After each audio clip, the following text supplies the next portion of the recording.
Sidelines with Rob Browne. Talk sporty to me.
Connected, but he doesn't see anyone.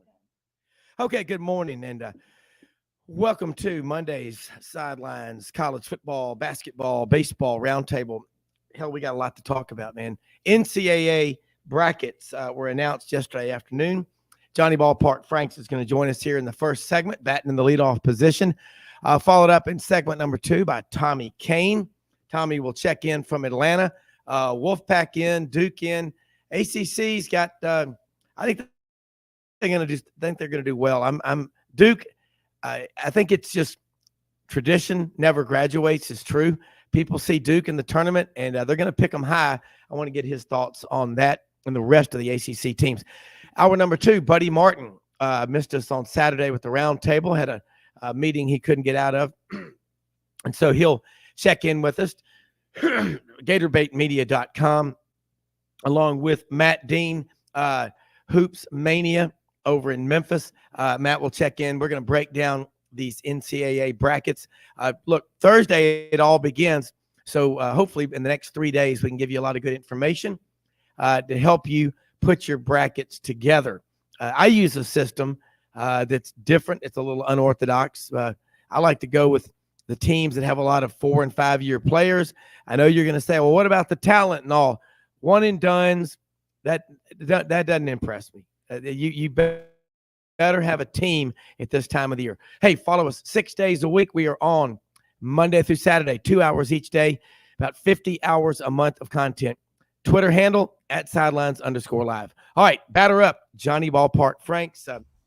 Johnny, you saw all the rankings, saw all the brackets, and guys like Joe Lenardi and Ken Palm, they may have emerged finally from their basements, because I see characters as people that never come outside. I don't know if they have a social life or not, but they do a lot of number crunching. And the one thing, again, Vanderbilt won 10 of their last 12 SEC games. I know they had losses early.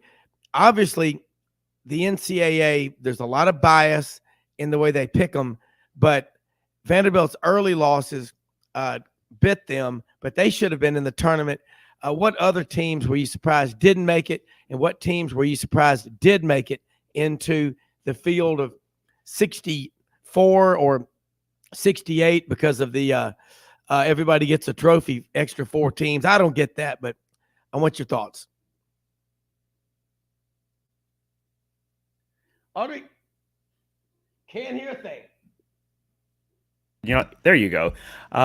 My thing as far as with Vanderbilt, the season is a season, and you can't forget about those early season losses. You can't forget about that ugly loss to Alabama. And yes, they won 10 out of their last 12. I get all of that. But they dug themselves such a hole that they needed to be playing yesterday if they really wanted to get their ticket punched. I don't have a problem with Vanderbilt not being in. And the bottom line is, when you look at top to bottom, to me, this is one of the more, the less controversial years I think we've had as far as which teams were in and which teams were not. I think the committee, for the most part, got it right. You could have made an argument, say Oklahoma State, for example, but in the end, I think the committee got it right. Yeah. Well, this is interesting thing to me. You keep hearing as the season goes on, first 4 in, last 4 out. That I guess it's like some of these commercials you see on TV. They drive you insane. But Arkansas coming into the tournament had lost 5 of their last 7, and that's in the 7 games that Nick Smith had come back and played in. That just shows you, I think, that chemistry. It's hard to bring a guy as talented as he is in that late in the season, but also Tennessee. They keep losing games, and people just keep saying, "Oh, they're one of the best teams in the country." Well, they were 11-7 in the SEC. Arkansas was 8-10. Auburn was 10-8. These net rankings and all like that. You've got to get credit though for winning. And Texas A&M was 15-3 in the league, won a couple of games in the tournament, but got beat yesterday. So what? They're 17-4. And what are they, a 5 seed or a 6 seed? Tennessee got a higher seed than A&M did. And I think Tennessee got their higher seed mainly because, once again, you're talking about and making cases for teams with what they did for 33% of their schedule, right? And so I'm saying, look at the other 2/3 of the season as well. And this is how Tennessee built their resume and where they are. I don't think there's a team out there that wants to face Tennessee. Did Tennessee, Tennessee knew their ticket was punched. The only team, by the way, when you look at Friday, Saturday, and Sunday of the SEC tournament, the only team that did not have their ticket punched was Vanderbilt. Everybody else knew that they were getting into the NCAA tournament. And I can't recall a year where that was the case with the SEC tournament when you look at the last 3 days. So Vanderbilt was really, truly the only team motivated to the point where they knew they had to keep winning. There was no comfort zone. Yeah, the fans thought, hey, we're in now. We should be in good shape. I really believe that they had to get one more victory, and they didn't get it. Well, Vanderbilt is this year's Texas A&M in a way, because A&M at the end of the season, they started off terrible, and they were really hot at the end of the season, but they didn't get into the tournament. So that at Vanderbilt, same thing. But go back a couple of years ago, maybe 2 years ago, the SEC only had 3 teams go to the tournament. And then you look at, again, Kentucky, a 5 seed. I cannot be convinced that your name on your jersey doesn't carry a lot of weight with the committee. I mean, they're looking at TV sets and eyeballs. They've got to be looking at that. But North Carolina didn't get in. Too much, too little, too late. So Miami is in. Pitt at one time was on top of the ACC. They're going to have to play Mississippi State in a participation trophy game just to get in. But, hey, I guess if you're in the game in Dayton, Ohio, can you say you're in March Madness? Absolutely. It's not a play-in game. These are first games. That's what they're called. They count as far as your NCAA record. For those that want nationwide thinking these are play-in games, throw that out the window. They are actually NCAA tournament games. As far as Kentucky, I wasn't the only one thinking this. And if I was thinking this, that meant that Kentucky was one of the better teams as far as the top 68 teams in the country. Not only, I was given a choice. I was doing an interview on Thursday, and I was told, okay, who are you believing in? Which teams do you feel like will march on? Who will win the SEC tournament? Who's your dark horse? I picked Alabama to win the tournament, but I picked Kentucky, quote unquote, as the dark horse to win the tournament. And you go, how can Kentucky be a dark horse? Well, because of where Kentucky was, right? But I picked them, and mainly because of how they played at the end of the year. And so Kentucky, I don't think the committee was looking at, hey, we got to get Kentucky in there, because if that was the case, they could have made a case for North Carolina, and North Carolina was not even on the last team out. They were the third on that list. So that's why I think the committee, when you look at top to bottom, and yeah, you can argue about a seed here and there, and I get that. but I'm okay with what the committee did for the most part. And I think we're going to see some upsets. You mentioned Tennessee. Tennessee may be a one and done because of who they got matched up with. Nobody but wants to play Louisiana. I'm telling you right now, Louisiana can easily upset Tennessee.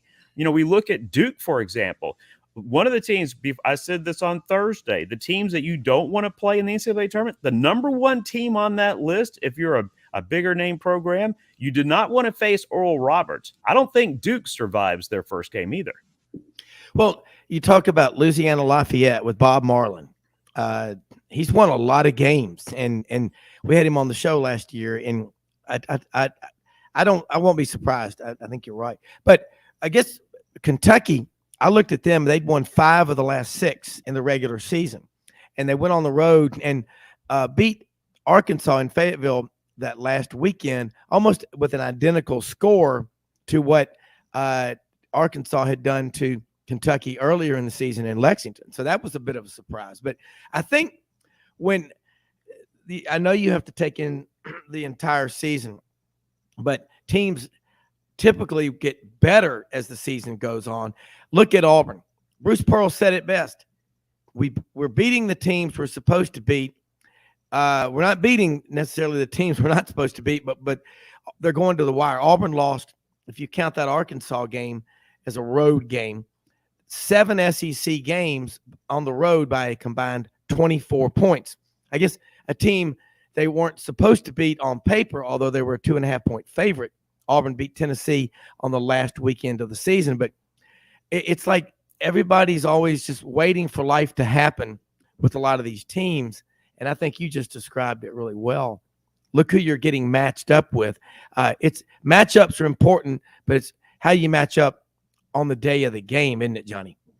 Well, I look at Auburn, for example, and yes, amazing comeback with what they did against Arkansas, being down by 15 there and making it a game. You look at the loss to Alabama, where they were up huge in that game and before blowing the lead and losing in overtime to the Crimson Tide in Tuscaloosa. Auburn is one of those teams that it's the little things. You may struggle at times as far as, getting a basket to go down, struggling from 3-point range, not making your free throws. But one aspect of your game that does not have to suffer is your defensive intensity. That's why Alabama and Nate Oates, a lot of teams kind of like downplay their chances of, they're really good, but making a run. Alabama, Nate Oates, that team expects to be in the Final Four and expects to be in the championship game. And they're not like, downplaying it or anything. They know where their talent is. And one of the things that we saw yesterday, and look, there's the 3rd best team in the country with defensive efficiency. And we saw that, they struggled a little bit on Saturday and a couple of moments in yesterday's game as far as just could not get the 3-pointers to go down. But they were not lacking their intensity as far as defense, and that certainly showed. And that's where Auburn has to play. If Auburn wants to make any at all week and advance to the second week of they have to play consistently on defense. Protect the perimeter. Make sure you do your best inside as well, because that is where Auburn got beat against Arkansas. Yeah, you've got teams that can't hit their layups. Are not going to do well anytime. But in the NCAA tournament, I've got a big belief that you play the teams with a lot of 4- and 5-year players. Those are the ones that can cause you a lot of problems. What about Missouri's matchup with Utah State? I think that Missouri can score into the 90s. They've got a really good offense. Utah State from the Mountain West is going to be a tough matchup for them. I like Missouri a lot, actually. One of the teams that, I was kind of looking at the teams that we knew that were going to be in the NCAA tournament, and this is before Friday, Saturday, Sunday played out. And that was, Missouri was one of those teams I didn't really doubt as far as their first game. You threw out Tennessee, Auburn, Kentucky, Mississippi State. I don't know what you're going to get. Which version of these teams are we going to get their very first contest? Because at this point, depending on who you're playing, I threw out Oral Roberts. These teams are going to be ready. You don't have to doubt whether or not that they're going to be showing up and ready to go, whether they're playing Thursday or Friday. Some of these SEC teams I mentioned, if they don't come with their best brand of basketball, do the little things, take care of your, from a defensive standpoint, make your free throws, those 50-50 balls. If you're not getting those, you will have a very short time being spent in this year's NCAA tournament. Yeah, if you're shooting as a team 35 to 40% from 3-point range, you should do pretty well. But you will see teams that you're streaky. You've got to be able to get those rebounds out on the perimeter. But also, if you're a 3-point heavy team, you go instead of 35%, you hit 10 or 8%, you got real problems. And the free throw shooting, golly, that's something you can control. And at this time of the year, it's hard to really improve on free throw shooting. But let me ask you about Kansas. Kansas, their tallest player is like 6'7", 6'8". Bill Self is out of the hospital. I don't know if he's going to be coaching or not. I'm sure he will. But do you like Kansas to repeat as national champions? Or as Mark Emmert called them, the Kansas City what did he call them last year when he awarded them the national championship? The Kansas City Jayhawks or something? It was almost like going, we're taking that title away from you. But I was going to say, you mentioned Kansas, and remember we had those Kansas scenes back in the day with Larry Browne where they would either go and make the Final Four or they would lose early, ugly. And I think that's going to be Kansas's situation. They're going to beat Howard. But if Arkansas, which I do expect to beat Illinois, I think Arkansas matches up well with Kansas. I know from a national standpoint, people are picking Kansas to make it to either the Final Four or Elite Eight. If Arkansas beats Illinois, I think Arkansas makes to the Sweet 16 because they will beat Kansas. Yeah. All right, hold these thoughts. Let's take a quick commercial break. I want to come back because Arkansas is a really talented team. Just a lot of young guys. Every year they have that, but we'll talk more after this.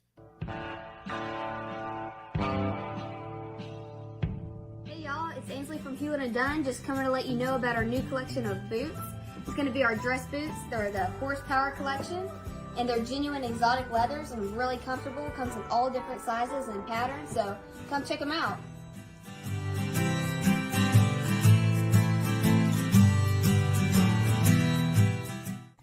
Red River Ford and Toyota, located in Wynne, Arkansas.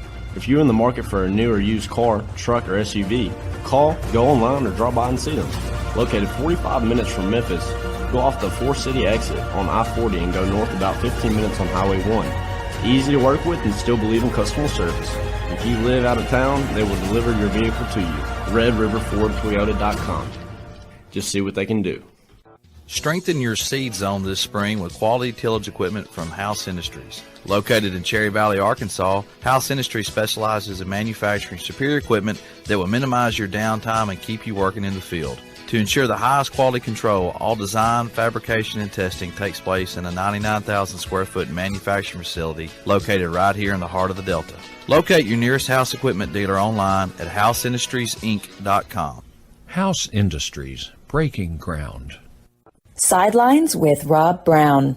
Talk sporty to me.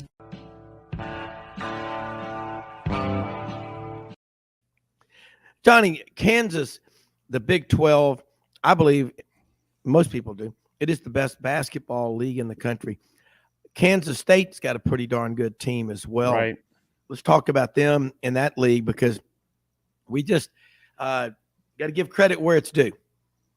Oh, absolutely. And I think the Big 12 is certainly the best conference in basketball, and followed by the SEC this year. When you look at, it doesn't start and end with Kansas. You bring up Kansas State, a team that's certainly capable of making a run as well. I think we're going to see a lot of diversity. I understand that the Big 12 and the SEC has a lot of teams in the tournament, but I was like looking ahead and seeing, okay, how many teams can make the Sweet 16, for example? And I really only have, complete confidence in 3 from the SEC, that being Alabama, Arkansas, Missouri. Now, when we say that, they're always going to be a surprise team. I don't care if you're talking the best 2 conferences or one of these other conferences. There's always going to be a team, maybe because there's an upset in the first round to the point where then they have an easier go to the Sweet 16. That's what's going to play out on Thursday and Friday going into the weekend. But I think when you get battle tested throughout the year, like you did in the Big 12, same thing can be said about being tested as far as the SEC is concerned. I think that certainly helps you when you get to this part of the season, especially knowing that you're basically playing one and done. If you lose, you're out. Yeah, it's it. And a team like Arkansas with a really talented roster, and we talk a lot with our Arkansas guys like Wes Moore and Dudley Dawson. In most years, Eric Musselman, since he's been at Arkansas, has relied heavily on maybe one freshman. This year, now with Nick Smith, it's 4. And no matter how talented they are, look over at Kentucky, all the talent that they have. What's different about Arkansas now with all that talent and Kentucky in your mind? Well, I think, too, when you look at Arkansas this year, I thought that they were playing probably their best basketball sometime in the early part of January, those first 2 weeks of January. But you mentioned the young guys, and I think that because of that, you're going to have where you're not playing your best brand of basketball. I think now Arkansas, I mean, look, they showed me a lot. And yes, in that game against Auburn, when you have a team down like that, you want to see them, put them away. But give that, credit to Auburn. It wasn't necessarily what Arkansas was not doing. Give credit to what Auburn was doing to be able to play themselves back in that ball game. You do not want to see Arkansas. And that's why I like their matchup with Illinois. And I certainly like their matchup to shock Kansas in the the field of 32 to advance to the Sweet 16 because of that. And Eric Musselman has been getting on them about being tougher and being better at closing out games. When they get those big leads like they had against Auburn and like they had against Texas A&M at halftime, but they didn't close against A&M. A&M fought back. A&M's a tough, gritty team. People act like they don't have any talent. They've got a lot of talent. Buzz Williams probably likes it like that. What do you think A&M will do in the tournament? I like A&M a lot, and they're certainly one of those. If I had to throw one more team in that mix that could make a run to the Sweet 16, it would be Texas A&M. I mean, nobody was beating Alabama yesterday. I thought it was going to be a blowout win. That's what I was saying, especially the fact that Alabama struggled on Saturday from 3-point range. I just was not expecting a back-to-back game where they would struggle with their shooting. But the main thing is Alabama is playing great defensive basketball right now. And that's why I don't matter. You could throw any team in the country on that court yesterday with Alabama. Nobody was beating Alabama yesterday. Yeah. And by the way, you bring up, here's the thing too, look at who Alabama played on Friday, Saturday, Sunday. Mm-hmm. Those teams will have a great advantage because they will not see a better defense than they saw over the weekend. And so that will help them when you think about, okay, what can these conference tournaments do as far as preparation for that next level, the NCAA tournament in this case?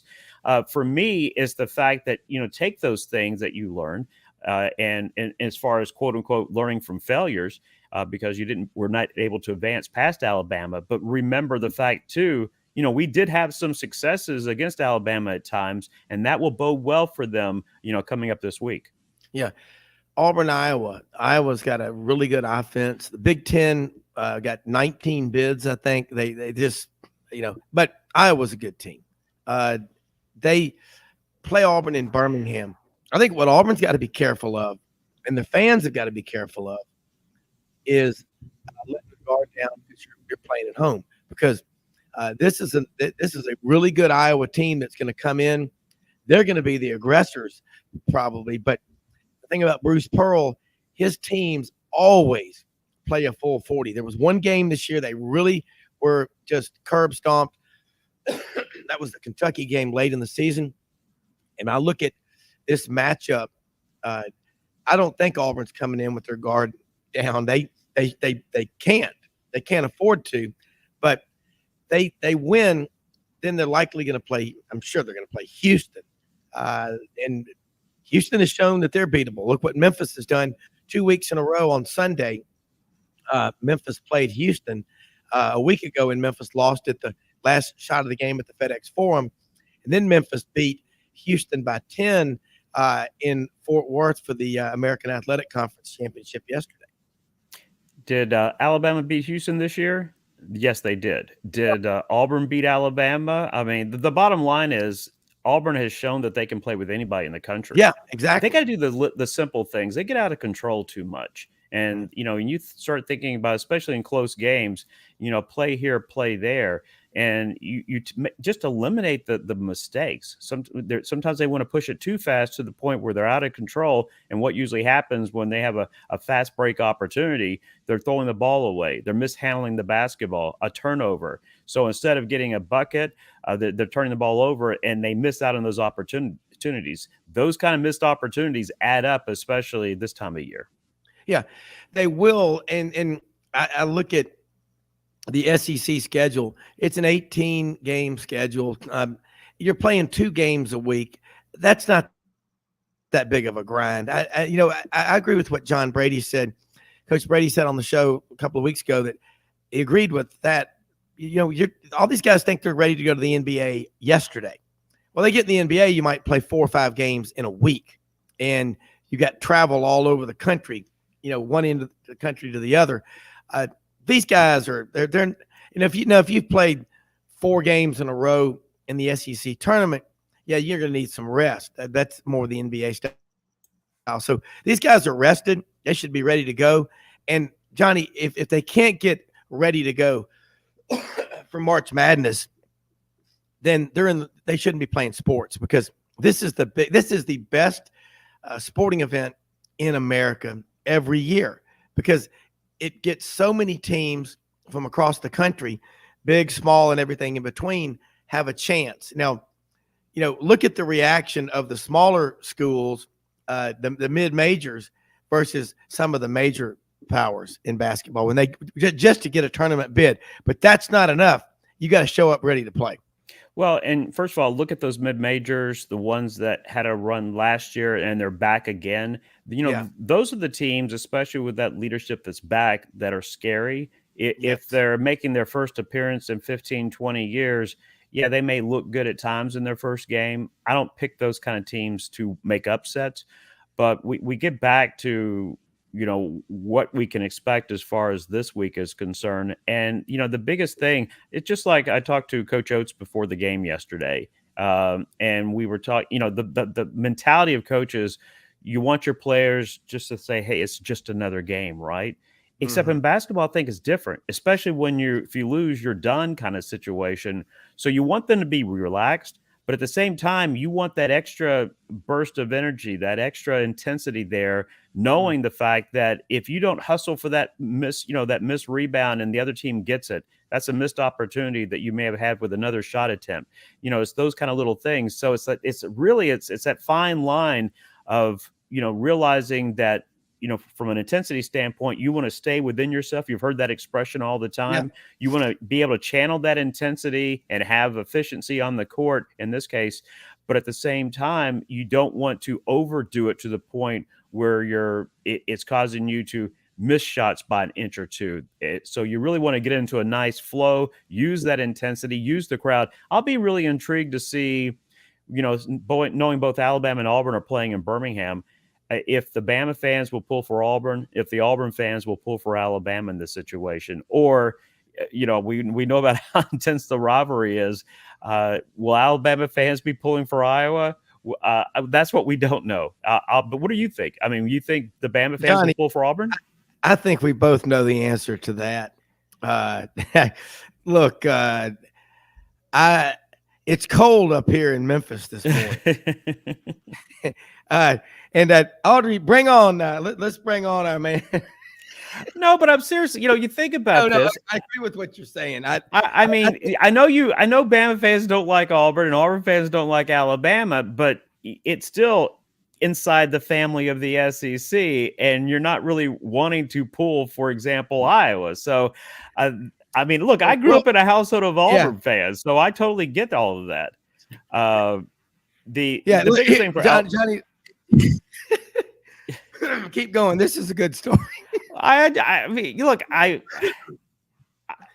In the end, does the SEC part win out? And that's what we will find out. But nope. I see Tommy shaking his head. No, sorry, Johnny.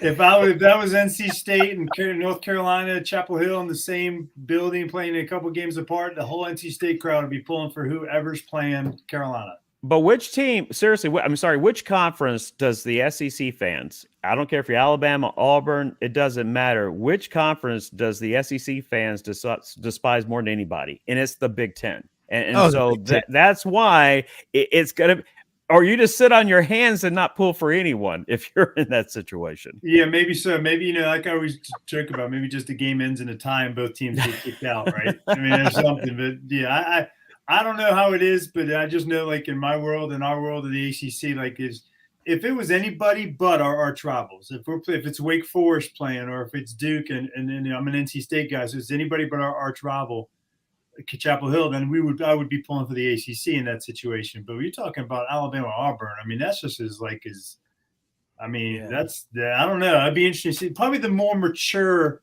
fans will probably pull for their fellow SEC members, but those diehard fans like ourselves will definitely pull against their arch rival, I would think. I mean, how cool would this be if Auburn all of a sudden finds that they can play their best brand of basketball these first 2 weeks, and they're in the Final Four, Alabama's in the Final Four, and we get an Alabama-Auburn national championship game? It's not going to happen, but I'm just saying. So, I mean, look, I'm probably agree with you that they will pull for Iowa, but like I said, it's even as a Bama fan growing up, it's going to be tough to pull for a Big Ten team over even Auburn. I'm just throwing that out there. Yeah, I hear you. Yeah, Tommy's right. The intensity, and I just think about that. Now, obviously, my oldest one, Mallory's an Alabama grad. So, I mean, people, Johnny, you know this, and Tommy, you know this, how many NC State and Carolina people, I don't know. I don't know if it's as much, but with Auburn and Alabama, there's a lot of, marriages between the two. And kids, and I know a lot of people that if they've got 3 kids, 2 might go to Auburn, 1 to Bama, or 2 to Bama, and 1 to Auburn. That's what makes that rivalry even more intense. But God, that's a good thought. But here's the thing, Tommy. Alabama's in this situation they've never been in before. They're number 1 seed, they're number 1 overall seed, and so in so many ways they're going, nice, Auburn, you're doing good, good luck, but they don't really think that. I mean, everybody, like I said, Nate Oates yesterday, not even hiding the fact that they know they're good enough to win a national championship.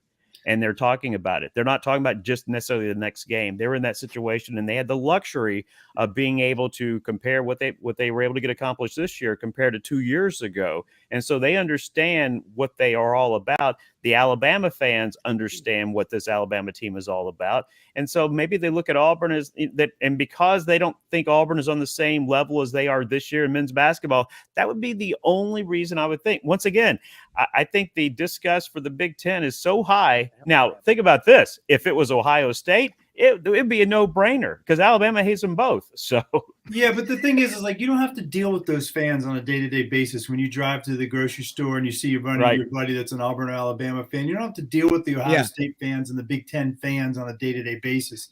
In our world, like I am more happy.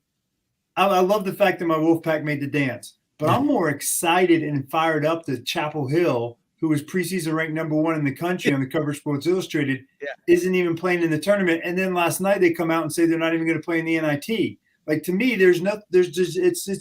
it's perfect. I love it. I could care less about anything else other than every time I see a Chapel Hill friend of mine, I can rub it in their face a little bit. So I think for what you're saying is like, I know Alabama's like way up here as good as they are this year. And as good of a run they probably should make. I still think of that. I mean, if I'm a diehard Alabama fan and I hate Auburn to my core, I'm like, man, I hope Auburn gets beat by 30. I don't care about Iowa or whoever they're playing. I mean, who cares? Just get them out. That's my favorite. See, I can understand Auburn pulling against Alabama, but I think it'll be a different story where Alabama will literally pull for the SEC teams, unless they're, of course, facing them down the road. But I'm just going to throw it out there. We'll see what happens as far as this week in Birmingham. But I'm just throwing that out there. I'll be really interested and curious to see what plays out. You're probably right. Both of you are probably right in this situation, but. I'm going to give the Alabama and Auburn fans the benefit of the doubt this week. Well, let me say, Tommy's right. When it comes to football, as crazy as it sounds, do you want, if you're an Auburn fan, Alabama to lose every game? Because the Iron Bowl would never be on TV. it would be on PBS, after the McNeil Lehrer report. Well, both those guys are dead, but whoever does it now. But bottom line, there's a sick part of me because I'm around so many Alabama people and Auburn people here in Memphis, and when I'm in Birmingham and it doesn't matter where I go. You're not going to have a rivalry. And Tommy, I get where you're coming from. But as far as North Carolina not accepting an NIT bid, that's not fair to the players. They get to keep on playing. That is just an absolute the height of elitism and snobbery. And all I can say is I'm ordering some Wolfpack apparel today because I love that Joe Sixpack, hard ass mentality of NC State. I don't know. There's just in North Carolina to do that. Shame on them, man. I mean, I agree.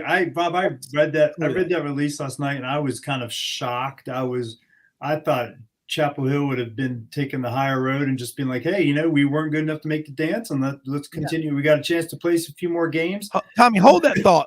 I want to come back after the break. I want to pick this up because we got Johnny Ballpark Franks, Kane Thomas, Tommy Kane, ACC Report, Rob Browne here on a Monday Sidelines bracket.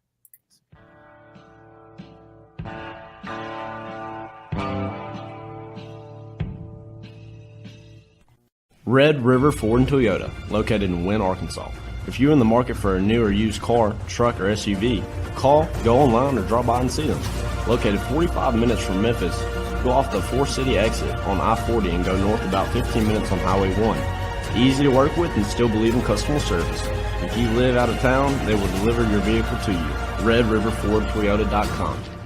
Just see what they can do. Strengthen your seed zone this spring with quality tillage equipment from House Industries. Located in Cherry Valley, Arkansas, House Industries specializes in manufacturing superior equipment that will minimize your downtime and keep you working in the field. To ensure the highest quality control, all design, fabrication, and testing takes place in a 99,000 square foot manufacturing facility located right here in the heart of the Delta. Locate your nearest House equipment dealer online at houseindustriesinc.com. House Industries, breaking ground. Sidelines with Rob Browne. Talk sporty to me.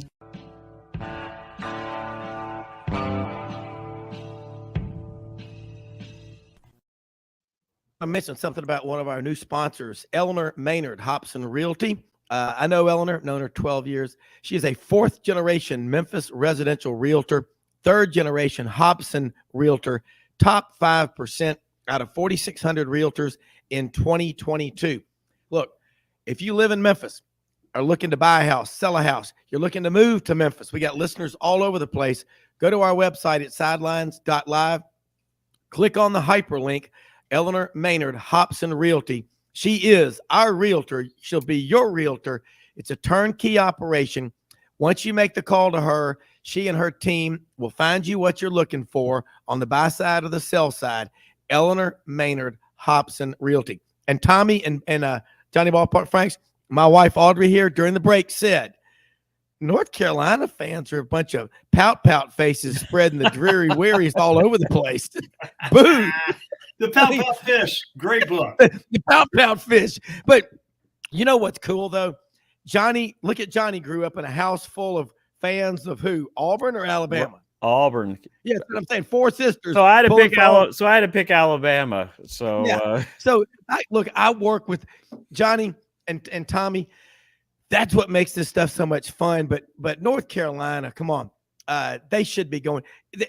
This is the greatest sporting event in America. Is March Madness.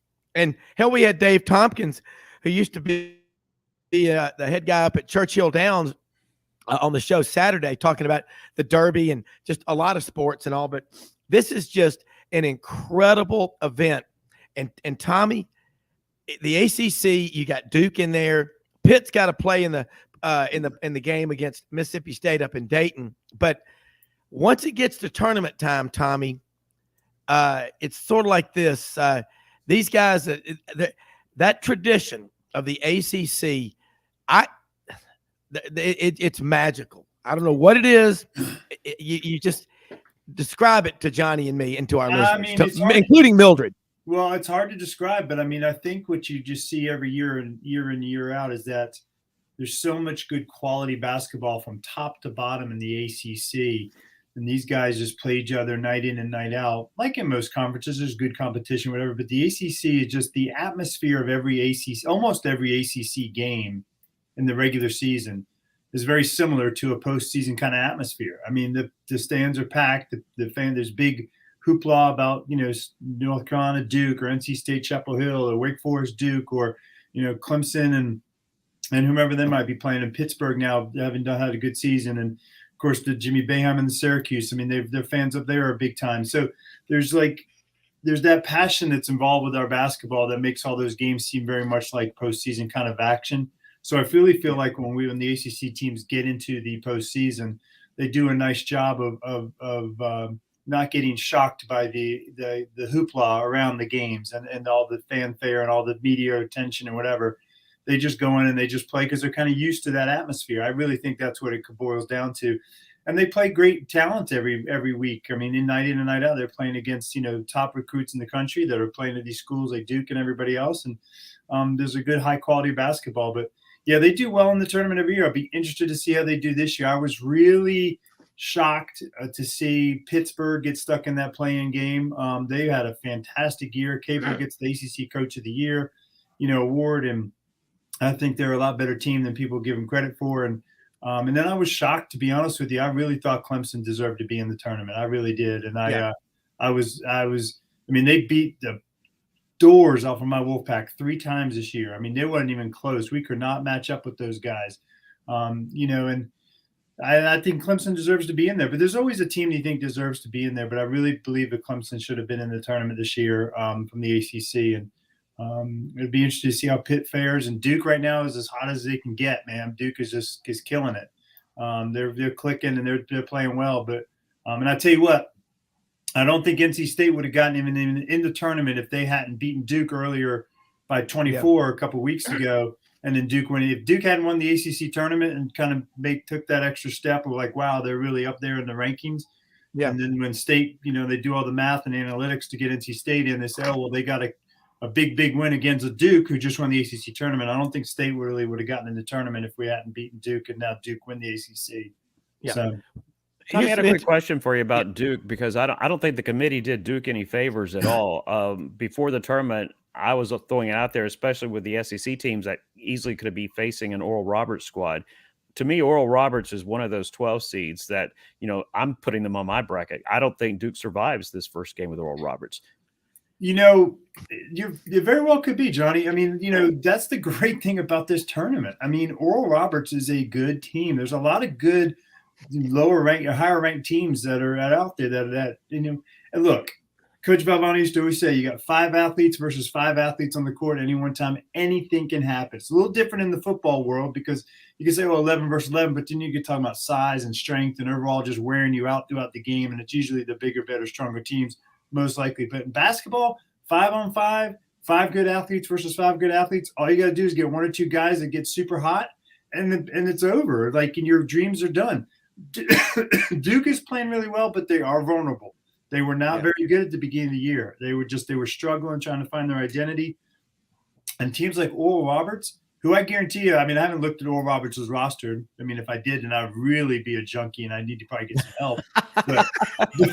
But I bet Oral Roberts has got, like, they're starting 5. I bet 3 or 4 of them are seniors or juniors, right? Right. And so they've been playing together for 4 years versus a Duke team who's got, starting 4 starters are probably, sophomores or freshmen. So it's a big difference there. So I'll take the experience over the 5-star high school recruit. I'll take 4-year seniors that have been playing together for 3 or 4 years any day. So. Yeah, here's some interesting comments from some of our listeners. Here's one from Susan. I live in Tuscaloosa. I distinctly remember my neighbors all around me when Auburn played Oregon for the national championship, buying Oregon attire and having yard signs for Oregon in the national championship game. Here's another one. Here's another one from Tom in Bainbridge, Georgia. I once pulled, and I will pull again for the Russians against Alabama. Well, okay. And it gets some of them are starting to get crazy. But I also remember a friend of mine and I think it was Alabama. Hear me out on this. Alabama was playing an exhibition game. I think it was against the Iraqi national team. Yes, he went up there and so Tommy. Yeah, but here's the thing. Here's the thing, though. There's a big difference. There's a big difference as far as the passion for football, especially in the state lines of Alabama. Basketball. But compared to basketball. So I'll be really intrigued to see how this plays out this week. You know what? I mean, let's put it this way. When Carolina played Michigan in the final game of the year, that crazy, Chris Webber timeout call and Carolina wins the game or whatever. I mean, I guess I was 93 and I was still in school. And we all sat around watching the game. We were wearing Michigan gear and had Michigan. And we hate the big, that time it was like, I don't care about the Big Ten. I mean, it was just, they're whatever. They're not good basketball. I was pulling as hard as I could. I did not want that University of Chapel Hill to be hanging any more damn banners and having that bragging rights. So I think that's what it really boils down to is that people are just, who cares if Iowa wins? They don't care if Iowa's not going to hang a banner, but if they can beat Auburn and get them out of there, the Alabama fans will probably be pretty much like, yeah, you guys didn't even make it to the first round. That's what we're going to be able to talk about for the next year. We do know Auburn fans have an extra incentive because that's one thing that they can claim and brag about is the fact they've been to a Final Four. Alabama has never been to a Final Four. And so Auburn can at least hang their hat on that maybe for another couple of weeks. Yeah. Look, guys, I love this discussion with both of y'all because you're both really knowledgeable about basketball.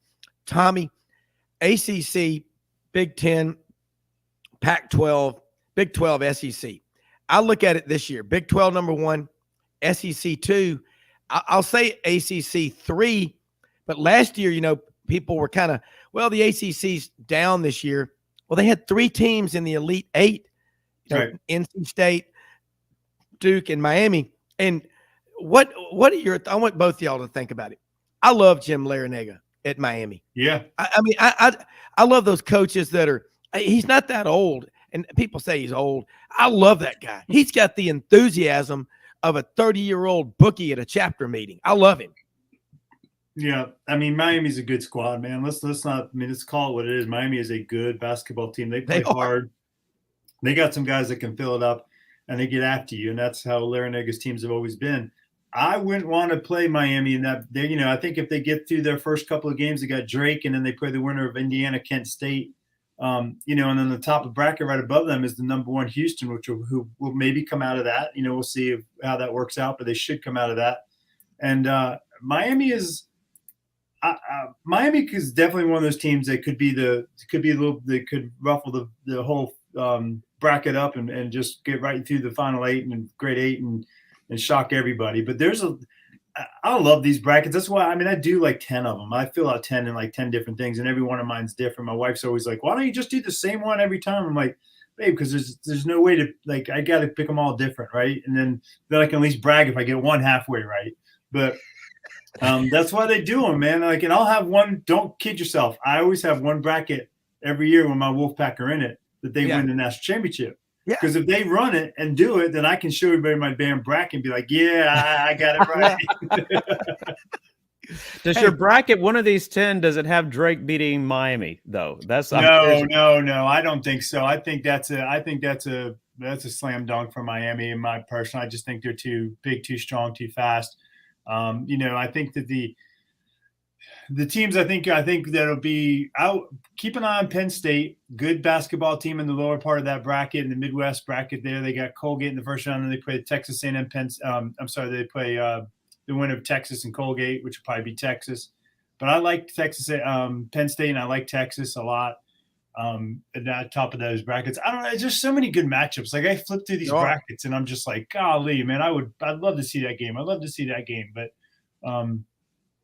I would love to see right here in our backyard, Kennesaw State, right up the street here outside of Georgia. I would love to see them make some noise. I mean, that's the kind of dark horse. They've never been in the dance. Then they're like all of a sudden they're in the national spotlight, man. Yeah, those are the kind of guys you hitch your wagon to and ride them because they could really make some noise. So we'll see what happens. Yeah, they've got talent, Johnny.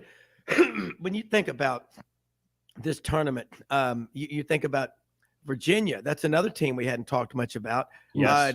What are they, a 4 seed, guys? Yeah, they play Furman in the first round.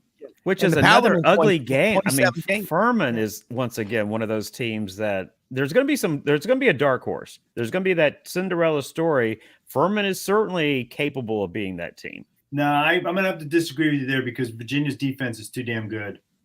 Virginia's lockdown defense, that game will be super low scoring, and Virginia will win that game. It's not going to be a blowout because Virginia doesn't play that style of basketball. Right.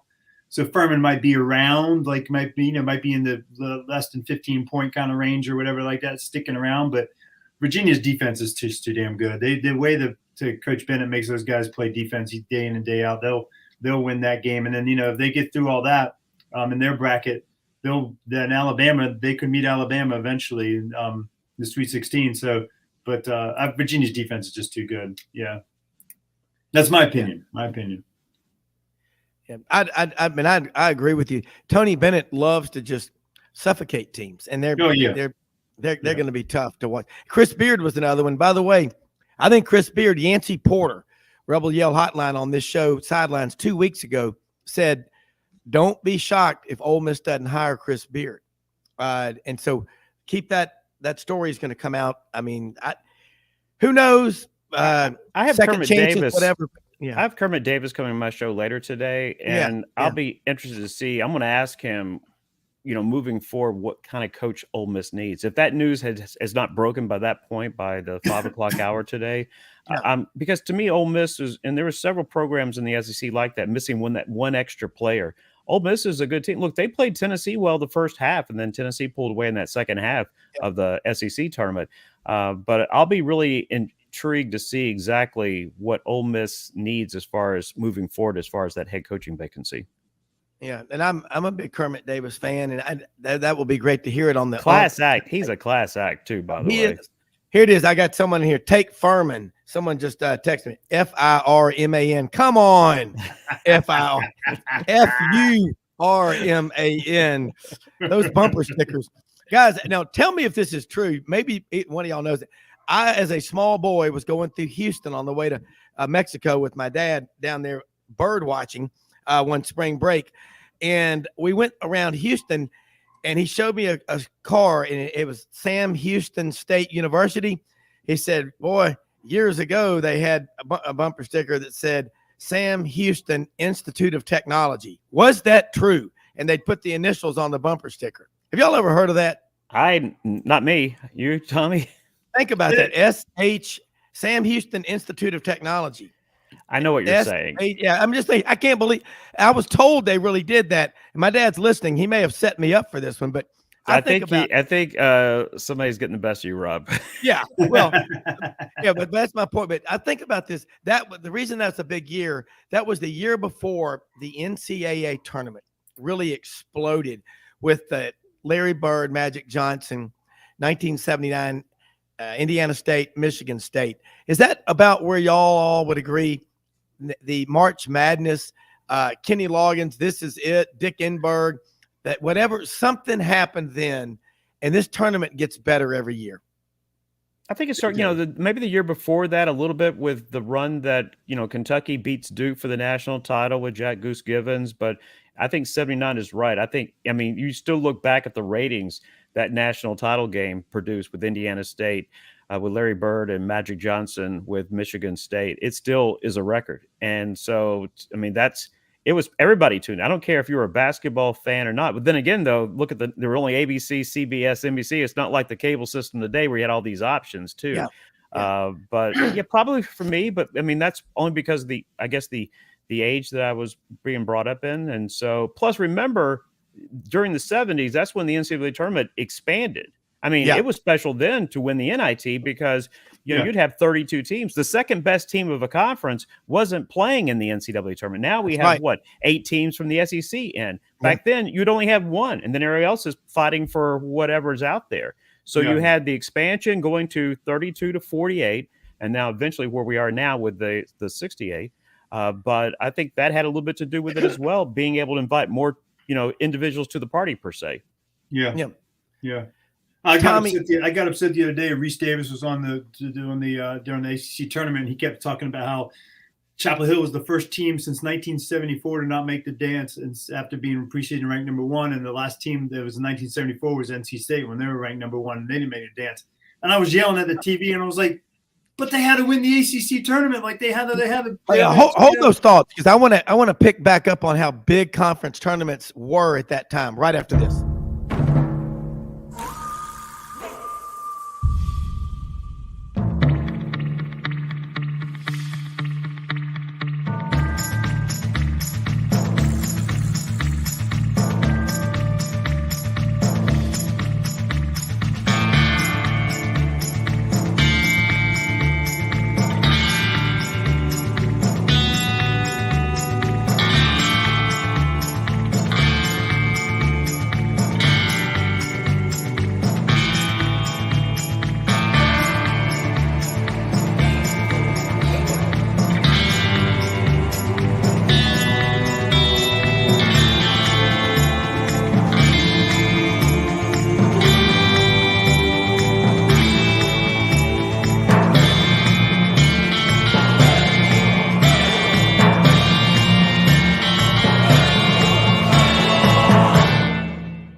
All right, I know Johnny Ballpark, Franks. You've got to run, and Tommy, you stay with us if you can for hour number 2. We're going to keep talking basketball. Yeah, I got about another 10 minutes or so. I got. Yeah, okay. Tommy, just tell us right now, real quick. No other conference has had an ESPN or ACC network documentary done on their tournament. ACC tournament. You're talking big. It's bigger than big. Oh yeah, I mean it is the history of college basketball, really. I mean, it really kind of put the college basketball on the map. And, it was back in the day when you had to win the tournament to go dance. It made the ACC tournament. It just made the tournaments huge. I mean, that was such a big deal. And I mean, not to belittle the tournaments now the way they are. They're still great tournaments or whatever. But you're like, okay, so we lost in the second round of the tournament. We're still going to the dance. We're cool. Like that's become more of the staple as opposed to, I want to win the whole ACC championship. I mean, it's great to win the conference championship in the tournament. Don't get me wrong, but it's just not as important as it used to be. And it kind of was that launching pad to say, okay, you won the ACC, you get in the tournament. But now that there's 68 teams, like Johnny was talking about in the tournament, there's 4 or 5 teams from every conference, if not more, going to the dance now. And so it's just a little different. The tournaments are just not as meaningful, obviously, as they used to be, but still great spectacles, especially in the ACC. It used to be that the ACC, like tournament tickets were really hard to get. Yeah. Really hard to get a hold of, especially when they were, the tournaments were in Greensboro and Charlotte back in the heydays and things like that. Nowadays, not so much that case, unless you end up with a big marquee matchup in the semifinals or final game of like a Duke, North Carolina, or NC State in the mix, or Wake Forest, something like that. But when you're talking about Pittsburghs and Syracuses and those kind of things in Boston College, I mean, they're just not going to bring their fans down to Greensboro for that kind of game, So I mean, you can't blame them for that. We look at expansion. I mean, the SEC did not have a conference tournament for 25 years. And so then they brought it back in 79. Remember, that was also the time frame when we go to 48 teams too. Yeah.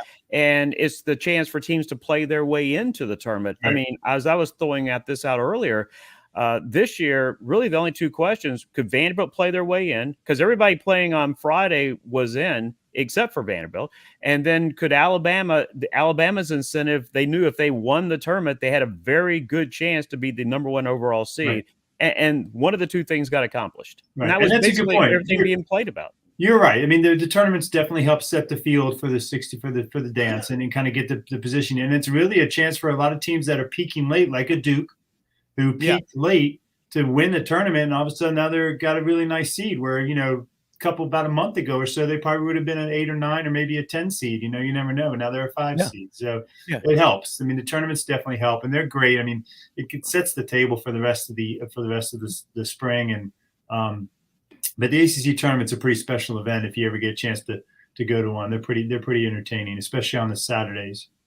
Yeah, we love that. Johnny, I know you got to get going. Let people know how they can follow you and what you're going to talk about on the ump in Huntsville tonight.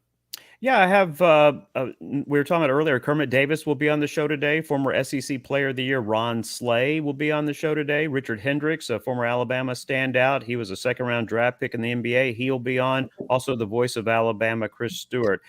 You can hear me every Monday, 5 to 7 in the afternoons.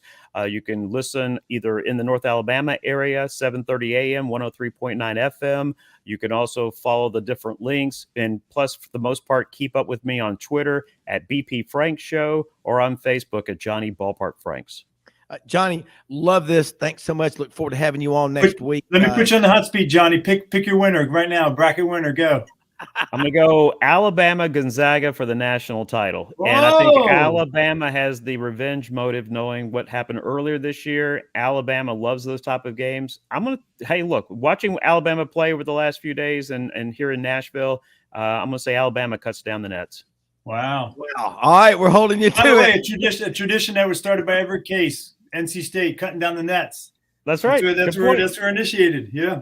That is awesome. I love that. You guys have a great week. Enjoy March Madness this week. We will. Johnny. We'll talk to you. Thanks, Johnny. Thank you. Hey, Tommy, let's bring in Buddy Martin. Buddy Martin's going to come in with us. I know you got a few minutes left. I want you to meet Buddy is GatorbaitMedia.com down in Gainesville. But he was a former sports editor of the New York Daily News, the Denver Post, the St. Petersburg Times, and now GatorbaitMedia.com, one of the top sports writers in the country. Absolutely love it when he's on. But I want him to tell you a story. Buddy, Tommy was a walk-on, a manager and a basketball player at NC State. Les Robinson, and this was toward the end of Jim Valvano's life. He actually got to play in the NC State Duke game. And, Buddy, you were at the Final Four in Albuquerque in 1983 when one of your young writers on that story, and tell him about that story, forgot to do something. But Tommy, this is Buddy Martin, and Tommy Kane's up in Atlanta, did 8 years on the ACC network, ACC road trip, and 15 years with Fox Sports. But having a great time here today, and thanks everybody for taking time to listen and for all of y'all to join us. Good morning, Tommy. Nice to meet you. And I was in Albuquerque that day. I'll tell you that sad story. But anyway, I'm a little blurry-eyed right now because this is the weekend for me to stay glued to television. And I don't mean the selection show. I'm the anti-March Madness guy this week because I've got things like the Players' Championship, which I dearly love. I watched 25 hours of that. My wife's a big golf fan, too.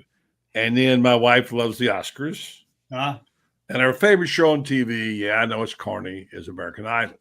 So I did a marathon. I mean, I watched everything that happened at the Players' Championship, followed by 4 hours of Oscar, and then at 12:30 in the morning, American Idol.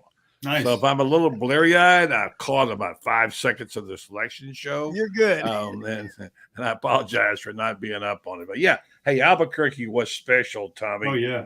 I don't know much about NC State except my ex-son-in-law went there and Norm Sloan coached there one time, except I know they have good basketball. And I was there that day. If I could set the scene without being too retro on you here, I was at the Denver Post at the time, but we had a tremendous sports department.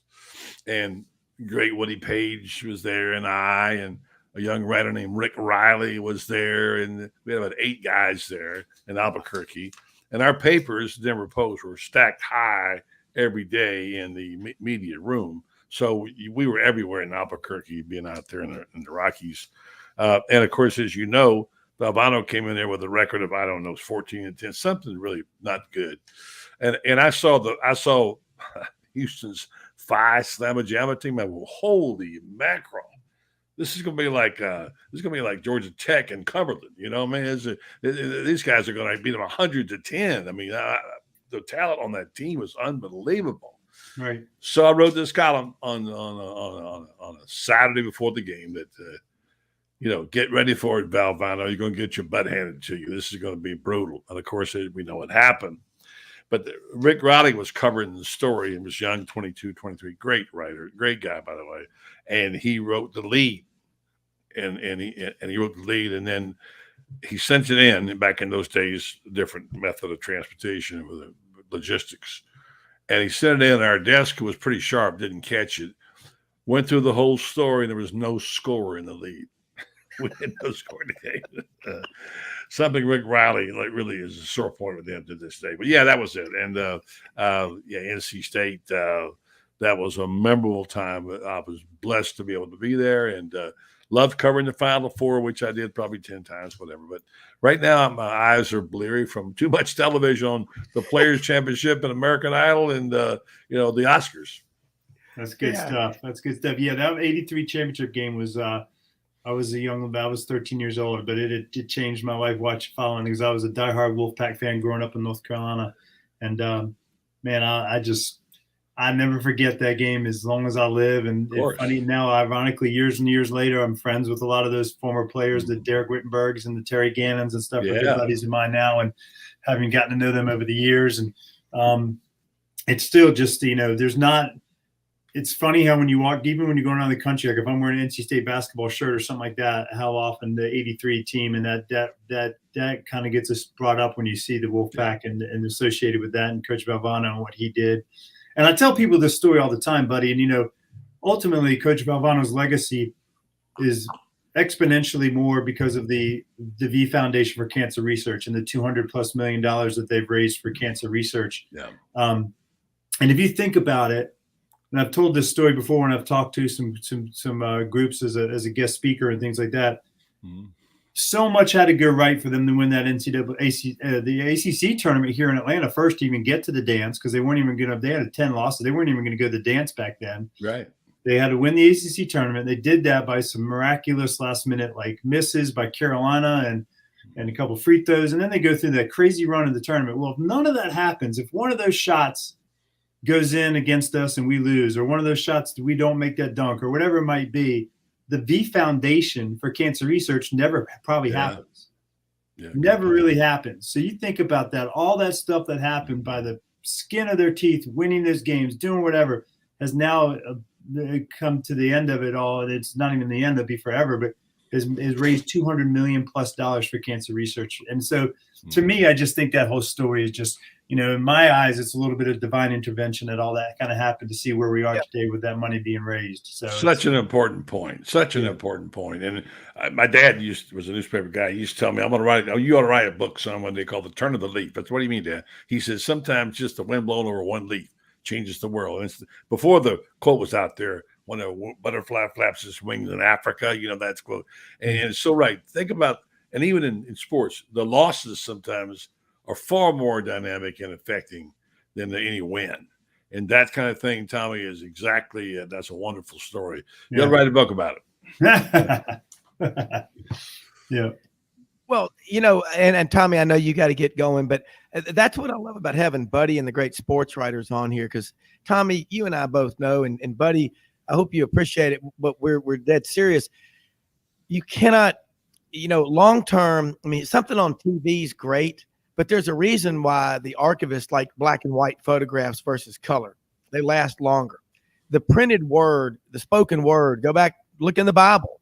I mean, when you read, you never forget. And Tommy, he's talking about that story with Rick Riley. And I still remember when Rick Riley was in James Davis clothing store in Laurelwood in East Memphis one time. Everybody wanted to go up there and, but he'd already left the store. He came in early that morning. But Buddy, you act like, these are just guys I work with, but you think about the people you've trained and the people like Franz Beard on your staff and Ben Troop and all. It's unreal. And Tommy, I will tell you straight up, I remember exactly where I was that Monday night, 7:15 West Magnolia at the Sigma Newhouse in Auburn in the chapter room, watching that game with everybody, and the house damn near collapsed. Everybody jumped up and down, went crazy, and David Housel, my friend, and Buddy knows David, the sports information director at Auburn, he was always in charge of the Final Four, media thing. And Jim Valvano, they said and Buddy said it, I think, was running around just looking for somebody to hug. Crazy to hug, right? Exactly. We saw it the other day, and it gives you chills. But that's what we love about sports. It's the people, and no doubt, divine intervention. No doubt. God bless America on that one. Yeah, well, that's why I love like this tournament that starts this week. I mean, it is the ultimate American sports story this week. No matter what will unfold, there will be a great storyline. It is the best of reality TV. Right. You don't have to script it. It just becomes all organic. It just happens as it happens, and it's awesome to follow. I guarantee you that there's some team out there, whether it's a Furman or a Kennesaw State or a Colgate or somebody from the bottom of the that all of a sudden starts winning games, and the whole country jumps on the bandwagon. Oh, yeah. And everybody's loving it and pulling for it and excited about it. And it just is that camaraderie. And it's just like, oh my gosh, did you see Colgate beat so-and-so? Yeah. And all of a sudden people like what was it, a couple of years ago, it was a Maryland, Baltimore County Day or whatever. There's that team that ran out there and started beating everybody up. And I mean, people are like, who's that school? But that's what makes it so great is that we root for the story, Tommy. We root for the story. Buddy. Exactly right. You root. Can I just give you one more quick Rick Riley story? Because this is a classic. If I got time, this is a good. Woody Page, you know Woody. Woody and I covered the World Series, and we were in St. Louis. It was St. Louis, Milwaukee, and we was the sixth game, and we were sitting in the room waiting to go over to the series, and we get a call from Rick Riley, who's a puppy, just a young pup writer and reporter. He says, "Hey, I'm in Louisville doing a story on Dan Issel. Can you get me in the World Series?" I mean, yeah, like we can get you in the World Series, Rick. He said, and we were looking at the menu about snacks, and he said, "Well, let's see, there's some mixed nuts here for $35. How much is Riley's ticket here? It's only $38. And we'll take Riley's to the mixed nuts." And so Riley flew down to St. Louis. He got the cover. He said, "But you got to write the lead. We're doing our column. You go write the lead." So Rick came in, was awed by it. Obviously, your first game of World Series. He comes in, was a close game, and unfortunately, the Cardinals lost at home. And after the game was over, myself and Woody and Rick are walking out of Busch Stadium, and we're carrying those heavy old TIs they used to have back in the day. You guys don't know what they are. Really heavy. And Riley's like on cloud 9. We're walking down there, and Rick says, "Well, how was it, Rick?" "Oh, it was fantastic." And I said to Rick, "You didn't write that Milwaukee decked the Cards, did you?" He stopped, got ashy, and says, "I got to go get a phone. Call the phone and call the office." He had written that in his lead, and so we laugh about that now. But Rick's a fantastic writer. That's funny. I love it.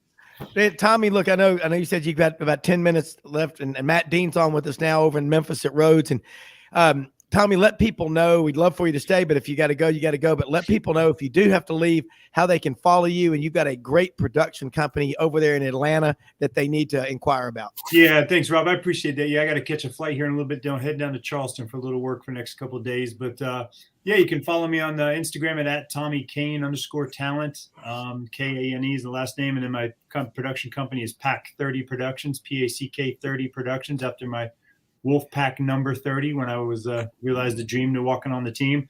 But great time of the year. I'm excited. I cannot wait. I mean, these are those kind of nights this week when I'll be like having a hard time sleeping, looking forward to all the games coming up, and I'll get very little work done at work during the next couple of days, as most of the country will, I'm sure, as they, tune into all the games on your computer. I missed the days of the teacher growing up in North Carolina, rolling in the TV card into the classroom in 4th and 5th grade with the TV on top of it and saying, "Hey, we're going to watch the tournament now." And everybody was like, yeah, no schoolwork. That's right. Well, it's the 3-day work week this week. That's it. And then, it keeps on going. But thank you guys for having me on. It's good talking to you. Nice to meet you, buddy. Matt, enjoy your time on the show and enjoy the tournament, gentlemen. All right, Tommy, thank you so much. We'll get you back on here very soon. A lot of basketball to talk about right after this on Sidelines.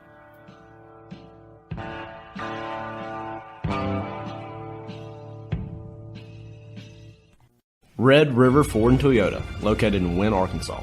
If you're in the market for a new or used car, truck, or SUV, call, go online, or drop by and see them.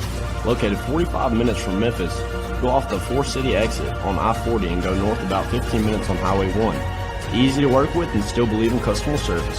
If you live out of town, they will deliver your vehicle to you. RedRiverFordToyota.com. Just see what they can do. Strengthen your seed zone this spring with quality tillage equipment from House Industries. Located in Cherry Valley, Arkansas, House Industries specializes in manufacturing superior equipment that will minimize your downtime and keep you working in the field. To ensure the highest quality control, all design, fabrication, and testing takes place in a 99,000 square foot manufacturing facility located right here in the heart of the Delta. Locate your nearest House equipment dealer online at houseindustriesinc.com. House Industries, breaking ground. Sidelines with Rob Browne.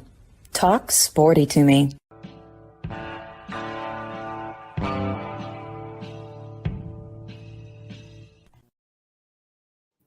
Rob Browne back here with the trio, Matt Dean over at Rhodes College. Buddy, Matt Dean Matt. coached, been at Rhodes 32 years, coached women's basketball for 16 years, and has a son who's on the staff with Dan Lanning at Oregon now, with the previous 4 years with Jimbo Fisher at A&M, and he's an Iowa fan. And Matt, a wager right now, Auburn, Iowa, straight up. I'll take the Tigers.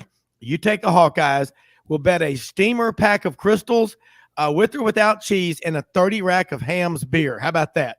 Well, I have to take my Hawkeyes, even though they put Auburn as a 9 seed in Birmingham. I will tell you this. I saw a funny thing on Twitter last night. Some Alabama and Iowa fans were kind of like becoming instant friends because the Alabama pod Of as course. well. And they said, hey, we promise you we'll stay and root for your Hawkeyes against Auburn. So I'm hoping the Alabama faithful will help us Hawkeyes out. Yeah, But- well, we had that discussion in the previous segment with Johnny Ballpark Franks, buddy, and he said, I wonder if the Auburn fans will be pulling for Alabama and the Alabama fans will be pulling for Auburn since it's in Birmingham. And I got a few texts from some of our listeners. One guy said, I would pull for the Russians against Alabama. Yeah. Another one said, Susan said, I live in Tuscaloosa. My neighbors bought yard signs for Oregon in the national championship matchup. And a few other ones were impermissible to put on the airwaves. But that will be, I think Matt's got it right, doesn't he, buddy?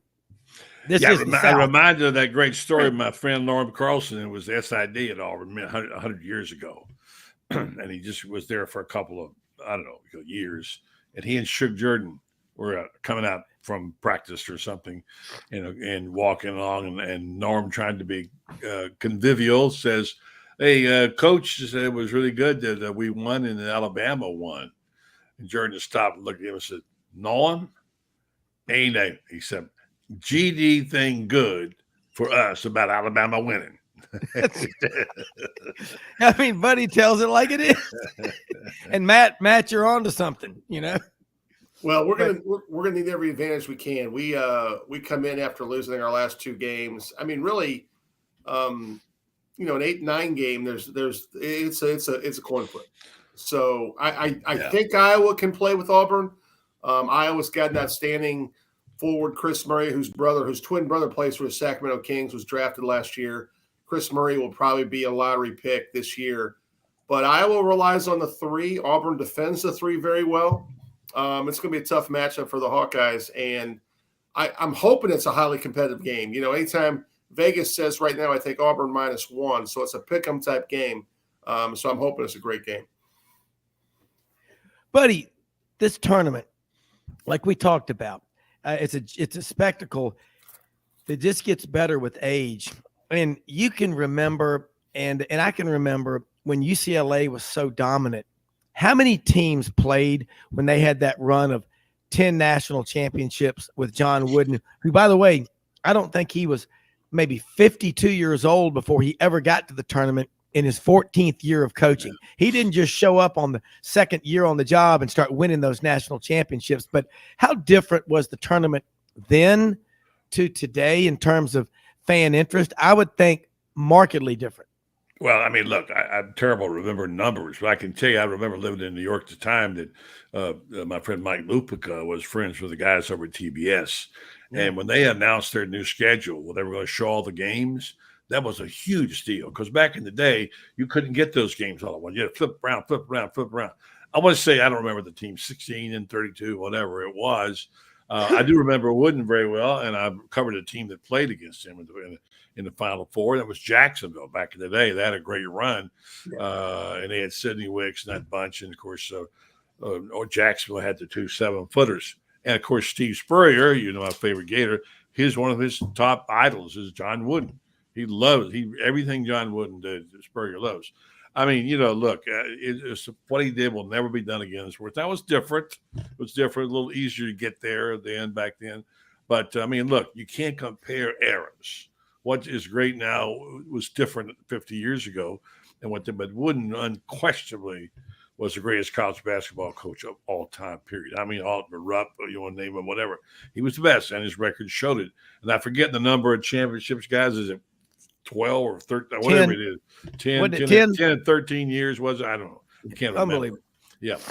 But, it was a whole lot different then. I never saw it coming, and it's been an unbelievable. I mean, today with the gambling, oh, my gosh, what that's done to basketball. And it's hard to keep up, guys. It really is, especially when I'm sitting looking at 9 different stories for my show tonight, and one of them is college basketball, but I got about 8 others that around here are just as important. Yeah. Well, and that's the Buddy Martin show you're talking about, Monday through Thursday nights, 9 p.m. Eastern, Facebook, Twitter. Folks, you need to subscribe to Gator Bait. I don't care if you're a Gator or not. They're going to cover the Gators like nobody else. They own the Gator coverage like the Gators own the swamp. Number 2, you get great guests. But his team of people like Franz Beard and guest appearances every week with Ben Troop, who's on our show a lot. But you get the best guests, the best writers, true content. It is, as Maury Gaston calls it, red meat and potatoes, the Buddy Martin show. I suggest that you subscribe and just start watching this. Make it a nightly event. Watch it live. If you miss it, go watch it later. But you need to watch it, because if you like what he's saying right now, this is just an appetizer for what you'll get. Matt? Thank you, Rob. You bet. I think I'm going to have to subscribe, buddy. I'm a Big Ten guy by trade. Grew up in the Midwest, become an SEC guy, moving down here for 30 years. But I had a chance to be on the show with Ben last week, and man, he was a great listen. And has a lot of knowledge on the Gators, obviously. And I guess my question to you, buddy, is I know this was kind of a transition year for the basketball program, but what's your thoughts on the future of Gator basketball? Well, that's a good one. We're all trying to decide. 16-16 is unacceptable around here. Yeah. NIT is something we used to laugh at. Now we're proud that you got in. But it's transitional. I was watching the SEC tournament, and of course, Florida lost his big stud defender nationally. And Paul Feinbaum was interviewing Todd Golden. I don't know Todd Golden. I just know about him. I know how he coaches. I know the stories about him, etc. But I watched Feinbaum, and I know Paul pretty well, running a long time, and he really got into Todd Golden. I could see he was getting into him. So I texted Paul real quick. Just say, okay, Todd Golden, you like? And he wrote back, very much, very smart. Not that Paul Feinbaum was the ultimate judge on a coach, but I think this guy is different. He's smart. He's not Billy Donovan. Didn't have to be Billy Donovan. The effort they put forth in the loss to Mississippi State in overtime and was terrific. They really played well. Now, look, we don't believe in moral victories. When you won back-to-back national championships as Billy Donovan did, you can't be proud about a 500 record and an NIT berth. But it's coming. And I think that probably is what this Florida program, football and basketball, is about. They're coming. Are they coming fast enough? Can they withstand the pressures in this win-at-all-costs environment? These new athletic directors come off Wall Street. They're bean counters. They want it done now. They want return on investment. It's a different atmosphere. But, and Rob, I think you read the column I wrote about the kind of fan we're breeding today is different. And we had one that was sort of a wild card this past week. I wrote a column about it and about some guy who said this whole program is BS. The coach, the athletic director, what about it? And I thought, I read that. Yeah. Why do you go to the games? I said, find another team. They'll take you in Miami. You know, I mean, Yeah. it's fine. You can be unhappy. You can get angry at the team. You can be disappointed. You can call the coach name, whatever. But to come out on Twitter and blatantly say what he said was an insult to everybody. So I'm saying, go find somebody else to root for if you hate it so much. But that's the dichotomy of what we're dealing with today. And I don't know that world. So it's a little bit of a shock to my system. But hey, it is what it is. I still think there's a great future for college sports, college football. I think Wilson and Rob, I've told you this for a year and a half. Yeah. Despite all these terrible, big cataclysmic changes, things that are happening, we don't understand NIL. We don't understand. It's going to survive. And when it does, the final product, even with all the warts, is going to be wonderful. And you know what? People are going to get rich. Well, and buddy, I'll throw this before I go back to Matt. I totally agree with you. The product on the field is as good as it's ever been. It's exciting. People want to watch it. The portal, NIL is already withering on the vine. I'm telling you, coaches are so turned off when the first time you talk to a recruit, they ask, what kind of NIL deal do I get? That's like having a date with a girl, and the first thing she asks you is, how much money do you make? Or I've been stalking you on your social media profile. That gives me the creeps. It's all going to work out. The portal is going to settle down. You're already seeing almost 50% of these kids are just orphaned, and they're going to start realizing maybe I should grind it out, stick it out, find excuses to win. Matt Dean, agree, disagree? Am I crazy? I know I am. No, you're not. I think, though, philosophically, as a former coach myself, to do that, sometimes you have to go in a developmental mindset. What I mean by that is, everyone wants a 5-star in your recruiting base. They pay for these subscriptions so they can see how you're doing. But if you want to build a program, I still think you can build it easier with 3 stars. And I know you're thinking, oh, you're crazy, Dino, but especially in basketball, if I get a kid for, let's say, you got 5 to play 4, I get a kid to stay for his senior year, he's a lot better than that 5-star freshman that he's playing against. I'm just telling you. Physically, he's been in the weight room for 3 off seasons. His numbers are better probably in terms of on the court. Decision making's better. So fans have to exude patience. Getting back to Buddy's point, programs cycle. I don't care what you say. Look what Florida State football was forever, and then they went down, and now Mike Norvell's got them on an upward trend. The same thing has happened, obviously, at Miami. It's happened at Florida to a little bit of extent. But I go back to the Donovan days, the back-to-back with Joakim Noah and Hal Horford, I believe. Yeah. There wasn't a finer college basketball team in the country, and those guys were older kids. It's just changed. People want to come in with the younger kids, want the big deal. I want the guy that's humble, that's going to work hard. And this whole NIL was not supposed to be an inducement from a recruiting standpoint. They were supposed to come on, work their deal, market their brand, and then what they got. It's changed the narrative, and it's really made things difficult. And that's why you see guys like Jay Wright. By the way, Jay's great on TV. I don't know if you watched him on CBS yesterday, but boy, Jay Wright is terrific on TV. I know they miss him on the floor, but he's just been terrific. We're getting coaches to leave earlier. And I also thought, one last thing, I'm kind of rambling here, but we didn't hear much about Duke the whole year. But gosh, if every pundit didn't have them in the Elite 8 or Final 4, I'm like, it's just amazing. Hey, they've won 9 in a row. They won the ACC. I get it. But it's kind of funny that we're back talking about Duke like they're going to the Final 4 again. But hey, Matt, Billy Donovan one time said, I know we weren't the best team that won it, but we got hot at the right time. We won 6 games. Right. That's right. Duke was a really interesting. I think they're going to be good. Yeah. Duke's playing, like you said, buddy, they're playing really well at the right time. Buddy, this as being a national writer, but I truly believe it. And Franz Beard likes to joke around about it, but in the Big Ten, you look at the number of in their geographical footprint now with Southern Cal and Texas, 70% of the TV sets live there. But the conference hadn't won a national championship since 2000 with the Flintstones, Michigan State, and Tom Izzo. And he's gotten a lot of mileage out of that. He's a hell of a coach. They've been to like 9 Final Fours. Got to give him credit for that.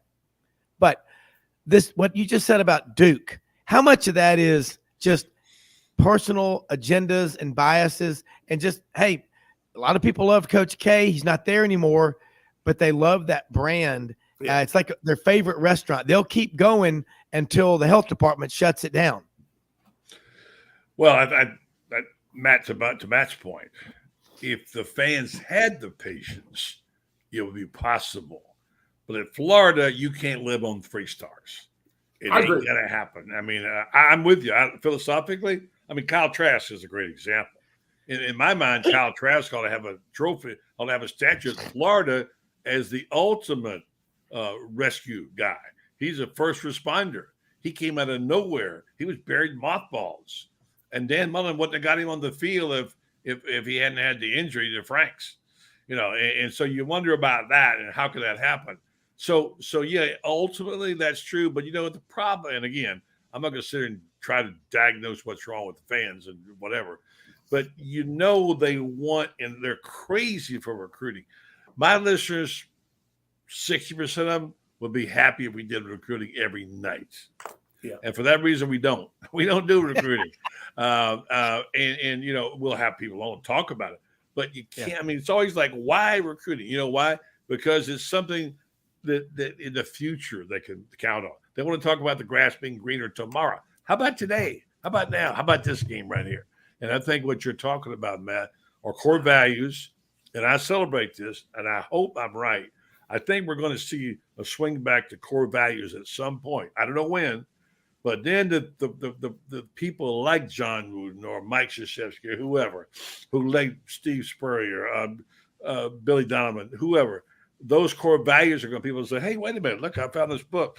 It's got some good stuff in it. Let me try this. And fans have got to be educated. I don't know how you're going to do that other than maybe through these shows we can help educate them. So, yeah, it's definitely an issue. I'm hopeful, but there's so much to be grateful for and so much to be thankful for and such a joy to be a part of. So find a team, find a player, find a school, root for them and own it and stop bashing. You can be unhappy, but just not do anybody good to criticize and bash, especially young athletes. Yeah, let me say this too before we go to the break. And along the line of what Matt's saying, to add credence to him and what you said, buddy, about, in theory, it's great. In a typical year, there'll be 3,400 kids sign Division I football scholarships to the 131 D1 teams. Of those 3,400, typically 1%, 34 are going to be 5 stars. About 75% of those 5 stars are going to sign with 8 schools. Okay. You've got 350 to 400 4-star rated players. Okay. So let's say 3,000 are going to be 3 stars or 2 stars or 9 rated. So you build the bulk of your team with them. Minnesota curb stomped Auburn in a bowl game 4 years ago with 4 players 4-star or higher. Auburn had 57 4 or higher. It's all about game day and how you play on game day. Right after this.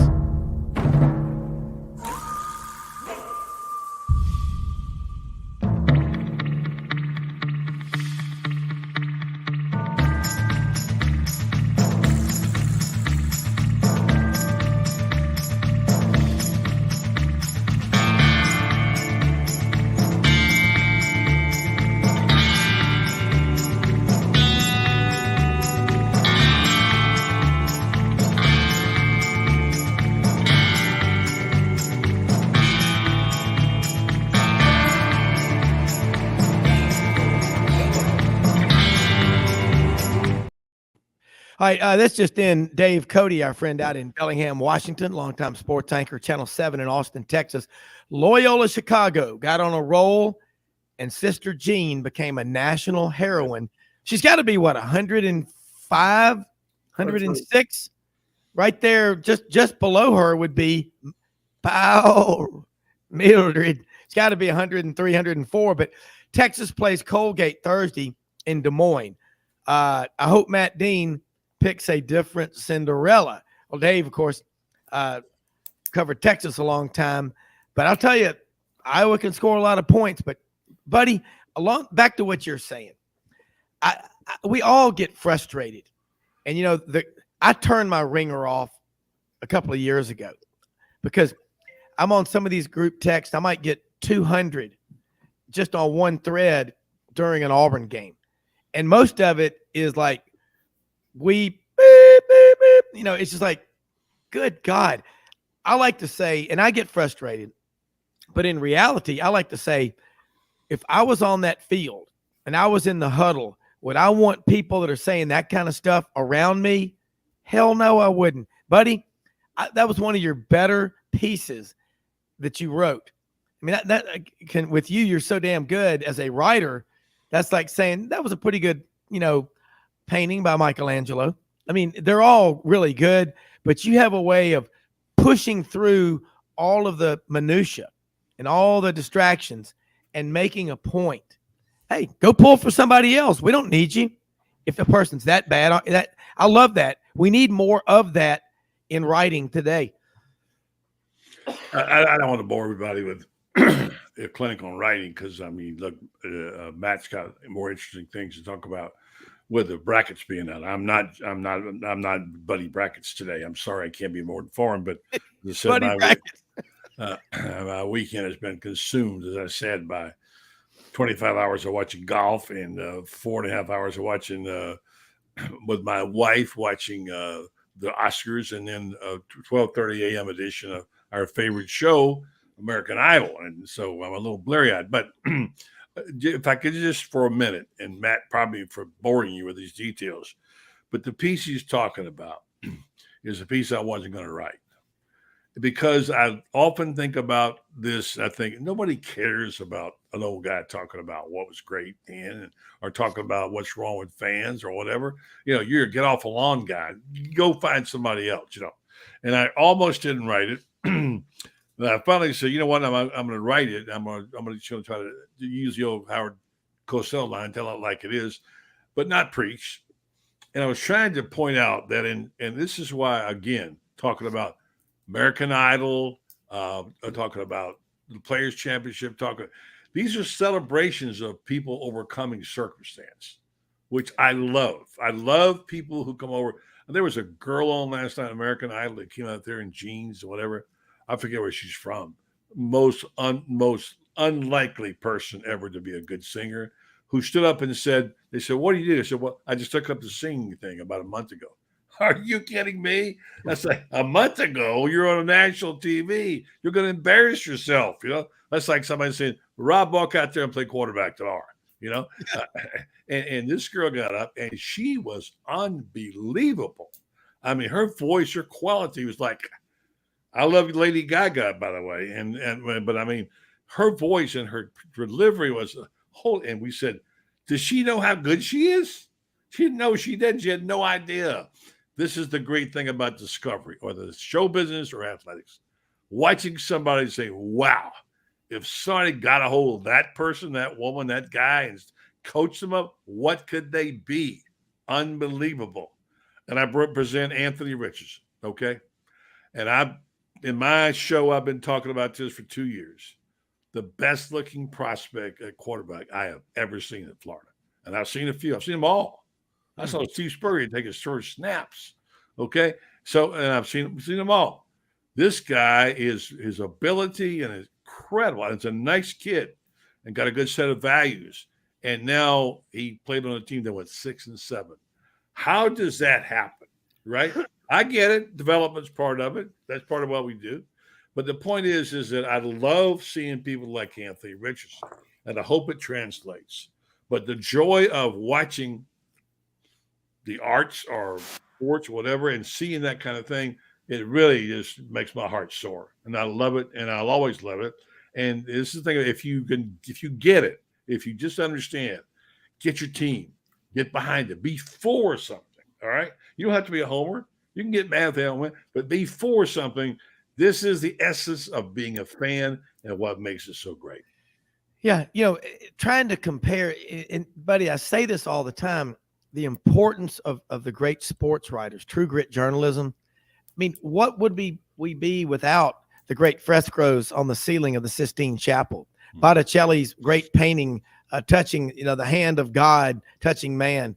What would we be without Van Gogh? All the, Monet, the great artist. Well, without that, that's the same thing as without in print, the great sports writers telling the stories of the great games, people overcoming difficult circumstances. As Keith Jackson and Frank Broyles, perhaps the greatest pair ever to broadcast college football games on TV. Keith Jackson once said before the Iron Bowl at Legion Field, these coaches down here in the South, they may talk funny, but they don't think funny. Coach Paul Bryant, Coach Pat Dye coming on the field for their second meeting, the master and the pupil. This ought to be a good one. Oh, Nelly. But the printed word, people, you go in people's offices, Matt, you know what I'm talking about.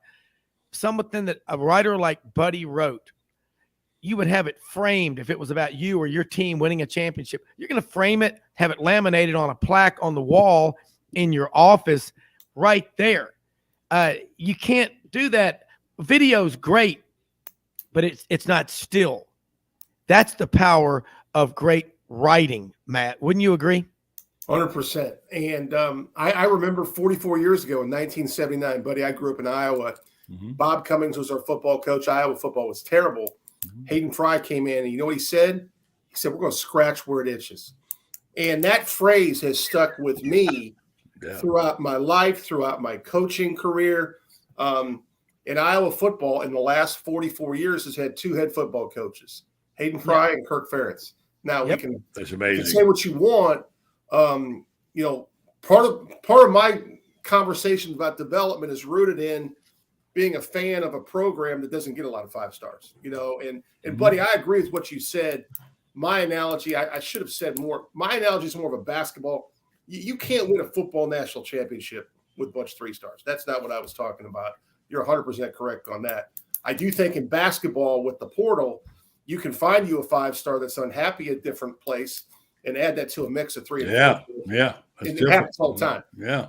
But those great iconic coaches, you talk about fandom. I think that's where fandom was created. Now, it's about watching the great, fantastic players. I agree. But, man, it all starts out with, the whole Keith Jackson comment before that game. I mean, Whoa, Nelly is something we talk about at parties. 40 years later. Yeah, there's been some pretty good writers in Iowa, by the way. Field of Dreams, and Sheila's Show. That book was amazing. Iowa's kind of people think it's like it's a place they go early for presidential elections and go to the cornfields and whatever. But there's some great talented people that came out of Iowa. And even the Des Moines Register many years ago. Yes. I agree with you about that. Well, look, all we should just try to teach is learn how to celebrate something, right? That's what makes life what it is. Celebrate. If it's your family or if it's something you've done or your kid made an A or whatever it may be, celebrate. It's okay. Listen, every family, I said this to my friend last week, I am so blessed in my family that when we have an emergency or a health issue, whatever, that we all come together. And we don't always get along. We have a prevailing feeling of love and it bonds and it heals, whatever. And we celebrate each other in our family. Celebrating your family is a wonderful thing in life. I am so blessed to have the family I had. And I'm so blessed to be at my advanced age, being able to be on here talking with you guys, be able to write. Guys give me that gift, and I don't take it for granted. Listen, I know where it came from. And to do something like this column I wrote, Rob, I don't like to brag, you know that. I'm not bragging. But I will say, I don't know the last time I've had a reaction to a column I wrote like that. And I don't remember it. And it must have touched something with somebody, be for something, And there's a lot of things wrong, but there's a lot of things could be right. And it begins with this guy, New World Order, called out on Twitter, who said everything is, I'm going to say the word bullshit. That's what he said. The athletic director, whatever. I thought, well, what is he doing here? He don't belong here. Go find something else. Yeah. Maybe angry, then that's what I wrote from. And, anyway, so I didn't mean to ramble on, but that's no, you're not. I mean, you're as they say, waxing eloquently about a topic that needs to be addressed. And you talk about Hayden Fry coming in from Texas, the state with the greatest sayings of all time. I was out by the pool down on 30A back in the July 2005 circa. Got out of the pool and I was over there. Some bunch of Texas A&M Aggies out by the pool where we were staying at the beach. And old guy, because he was smart. He had a big old cowboy hat on, keep from getting sunburned. And he said something. He said, well, I tell you what, man, that's stronger than 50 acres of fresh cut onions. Only can someone from Texas come up with, could you imagine 50 acres of fresh cut onions? And I would say a house full of dead skunks would be another one. Because we've got a problem over here at the farm right now. There's a skunk that's in the yard, and every afternoon it is beyond horrible. I don't know where he is, but he's alive. But let me say something real quick about one of our sponsors, and we got a few minutes left. Eleanor Maynard, Hobson Realty. She's one of our new sponsors. She'll be on with us next week. I want to introduce her to everybody. Eleanor's a fourth-generation Memphis residential realtor, third-generation Hobson realtor, top 5% out of 4,600 realtors in 2022. If you are looking to buy a house, sell a house in Memphis, and wherever you are listening in our audience, which is extensive, thank you to all of our listeners, call Eleanor Maynard at Hobson Realty. Go to the website, sidelines.live. You'll see the hyperlink, Eleanor Maynard, Hobson Realty. She is our realtor for Sidelines. No matter where you are, looking to buy, looking to sell, call her team. It's a turnkey operation. They will get to work for you. They work 7 days a week on call. You'll have her number. You can reach her. Eleanor Maynard, Hobson Realty. Make that call. Get it started. She'll do the rest. Buddy and Matt, what I love the most I've got to read. And I think that we're, again, my kids are 22, 25, 27, and 34. They all read. They like to read. In fact, I was so impressed with my son, my youngest one, Max, when he was in 10th grade, wrote a paper in high school about how cell phones and technology, if not used properly, are ruining our culture because nobody's reading anymore. They're just getting clickbait and sound bites.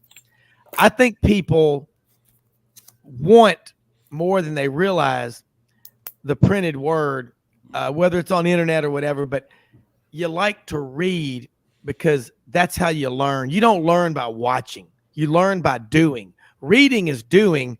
Watching is watching, isn't it, Matt? As a coach, you can't say it, but that's just the way it is. And one other thing, most often we see the face of Christ in the least among us people. We live in the greatest country in the history of the world. You better be glad we got people like Buddy Martin and Matt Dean, coaches, writers who are out there telling these great stories, because without these stories, without the history, the traditions, and the heroes, what do we got, Matt? Well, I just want to say it's been a pleasure being on with you today, buddy. Likewise, man. My background, before I got into coaching, I was actually a B News major in college, and I thought I wanted to be a reporter. And I went back to grad school and took the coaching route. But quickly, did you read Maury White, by the way? Did you read Maury White? Yes, and also I worked a little bit at the Des Moines Register, and I worked at WHO Radio, which is Jim Zabel was the longtime broadcaster for the Iowa Hawkeye football. I used to work on Saturdays for the Iowa Hawkeye halftime show. We would cut clips of scoring plays. Sometimes there weren't a lot of them. For the halftime.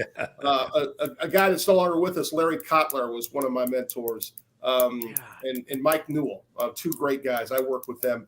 But the last thing I want to say, I took about 2 hours yesterday. I hadn't watched a full Alabama game, right? And I got one thought for you. They're legit, guys. I think Alabama can win the whole thing. They've kind of gotten through a really tough situation off the court. Really? It looks like they're playing really, really good basketball right now. And I'm sure, Buddy, you had some stories about that whole situation that we don't have time to talk about the last 2 seconds here. But It looks like they've made a way to make amends on the court. Yeah, I didn't get too much into that. I just want to make one comment about Texans. One of my best friends is Joe Williams from Denver. I did talk radio with him for 30 years in Denver. And he has a saying, and I love it. about a guy who's really not, it's kind of a phony. He said, that guy is all hat and no cattle, which I think is perfect, so remembering Joe. So. Yeah, well, thinking about that, AM 1040 WHO, Des Moines, Iowa, Jim Zabel, Ed Podolak on the Hawkeye Sports Network. I'm an AM radio junkie, and I grew up, my dad got me the White's radio log, and AM 760, WJR, Detroit, WLS Chicago. You think about WSB Atlanta. You've got so many, WWL New Orleans, 870, King Edward Cigar Time. It's 7 o'clock coming across the Pontchartrain Causeway. We got an oyster truck broken down out there. Everybody's just pulled over and drinking and having a good time. But you got to love the play-by-play guys, the sports writers. And, buddy, you get better every time you're on here because you're real and you tell the real stories. Tell people how they can follow you and keep up with you. And, Matt, start listening to that Buddy Martin show. Watch it on Facebook. It's a treasure. I'm taking notes right now, buddy. Thank you very much. I appreciate it, Rob. I want to say real quick, we'll do a show sometime on AM radio because when I was about 12 years old, my dad taught me how to shimmy up a pine tree and put an antenna up to get KMOX in St. Louis and get baseball. 1120. And I was in Florida. We didn't have that. It was wonderful. Check us out. We're on every Monday through Thursday at 9 p.m. Gatorbait is GatorbaitMedia.com. Franz Beard had a terrific week, and he has a story on the new defensive coordinator. And by the way, he knows Steve Spurrier, and he used to wear a visor, okay? Believe it or not. So there you go. Yeah, we'd love to. And we're going to get you on there sometime soon, Rob. Yeah, look, love to do it. And this has been a great show today. Johnny Ballpark Franks, Tommy, Kane, Buddy Martin, Matt Dean, all of our guests, all of our listeners. Hey, hit that orange Patreon button. Become a subscriber. IPTAM. I pay $10 a month. Sidelines.live. Everybody, until then, have a great rest of your day. We are out of here. We'll see you tomorrow. See you, Matt. Hey, thank you.